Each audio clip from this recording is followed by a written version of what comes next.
Hello all, welcome to the course Frozen Foods and Cold Chain Management. So in the previous section of this course, we have discussed innovations in food freezing. In part 1, we have discussed ultra high pressure shift freezing and need for innovation. So first we have discussed what is the need for innovation in food freezing. Then we have seen one of the new innovative technique, that is high pressure shift freezing. So in this lecture we will be seeing two new innovative technologies used in food freezing or using in fish freezing: ultrasonic assisted freezing and dehydro freezing. Let us start.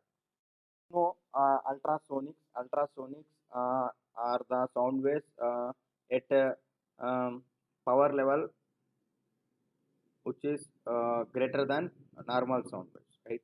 So we are not going to discuss in detail ultrasonics and its application here.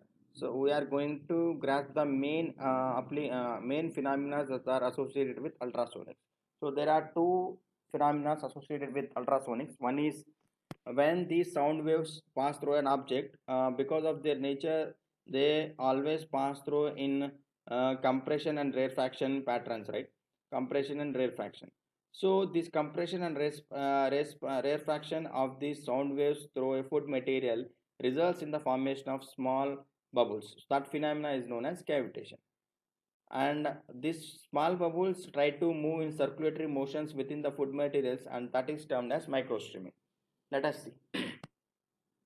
The use of power ultrasound to assist food freezing is a relatively new subject. Recent research advances indicate that its potential is promising. So the basic components of a freezing system contain ice crystals and aqueous phase. As we know, most of the food materials contain around more than 60% of moisture, because those are selected for freezing, right? So when these are subjected to the action of acoustic energy, the compression and rarefaction of the sound waves can cause the occurrence of cavitation in the aqueous phase. That is, which leads to the production of gas bubbles that will continue to grow and act as nucleating agents to promote nucleation.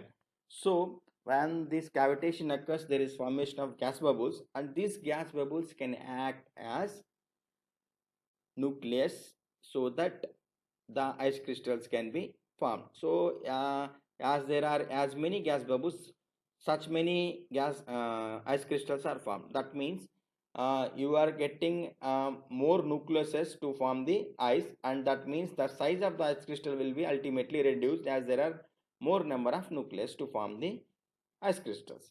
Another phenomena is microstreaming, associated with the cavitation, which occurs because of the vigorous circulatory motion of the cavitation bubbles in the sonic field. That is, when ultrasound continued to pass through the food material, this gas bubbles moves in circulatory motion and vigorously. So this cause the agitation of the aqueous phase. The violent agitation that ultrasound provides can benefit in increasing heat and mass transfer rate during freezing of the food materials, which therefore accelerate the freezing process. That means rate. So if you look at these ice crystals, similar to other dense incompressible materials, will fracture when they are subjected to the alternating acoustic stress. So when we keep on applying this ultrasonic energy, so this ice crystal will eventually fracture due to acoustic stress. This will consequently lead to products with smaller ice crystal size distribution, and there are few studies to prove this. So there are some scientists, they did study the freezing of sucrose solution with ultrasonic treatment and without ultrasonic treatment. So when they did this study, they found that in ultrasonic treated sucrose solution, the size of ice crystals is more than 50 mm are large. That means more than 50 mm is around 32% only. Without ultrasonic treatment, the size of ice crystals more than 50 mm is around 77%. So there is a significant increase in the reduction in the size of the ice crystals with ultrasonic treatment. So resulting from the above acoustic effects, power ultrasound has been widely used to initiate ice nucleation. It can also be applied to modify and control crystal size distribution during the solidification of liquid food. So there are some studies conducted by researchers on ultrasonic treatment during food freezing. According to Lee and Son, Ultrasound with a power level of 15.85 and 25.89 can lead to noticeable increase of freezing rate as indicated by more rapid reduction of product temperature during immersion freezing of potato slices. So they have treated these potato slices during immersion freezing with ultrasound at a power level of 15.8.5 and 25.8.9. So they have treated at different power levels, but they find increase in freezing rate at these two power levels only, 15.85 and 25.89. Let us so if you look at this curve, so here there are four lines. You can see here without ultrasound at power level of 7.34 watt, at power level of 15.85 watt, at power level of 25.8.89. So the first two curves which are overlapping are without ultrasound and at a power level of 7.34 watt, which indicates there is no change in freezing rate, or you can say temperature time relation with of the food of the potato slices at a power of 7.34 watt. But at a power level of 15.85 watts, you can see there is significant decrease in the freezing time. So that indicates that freezing rate is faster. At a power level of 25.89, the middle curve shows there is some decrease in the freezing time compared with the untreated samples, as well as at a power level of 7.34 watts. So that means the results are, you cannot say there is a linear relationship. That means if you increase the power, the rate of freezing increases. So there is no such relation is found, and the studies are yet to be explored more.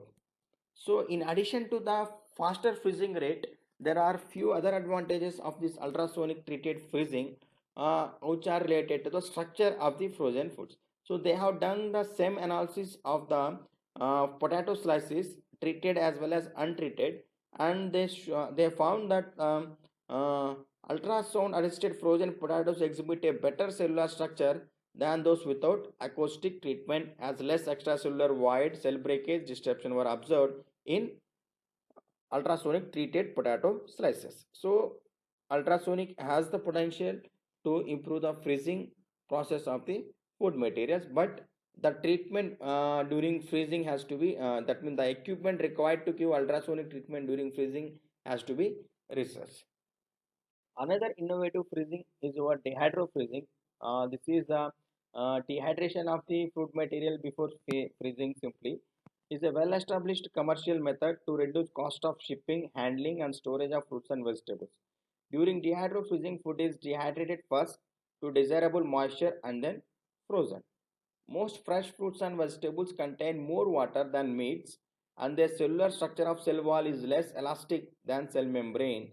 So this is of the reason, because these fruits and vegetables contains more water and their cell wall is less elastic compared to cell membrane, and could be susceptible to large ice crystals formed during freezing. So this is mostly suitable for fruits and vegetables. Commercially freezing, the presence of large amount of water in fruits and vegetables could inevitably cause tissue damage. Because of large amount, there is large formation of ice crystals, and that may break the tissue. Dehydrofreezing provides a promising way to preserve fruits and vegetables, as part of water is removed from the foods prior to freezing. A reduction in moisture content also reduces the amount of water to be frozen. So that means the freezing time is reduced. As there is less water to be froze, so that means the time is reduced. The as well as the refrigeration load needed during freezing can be lowered.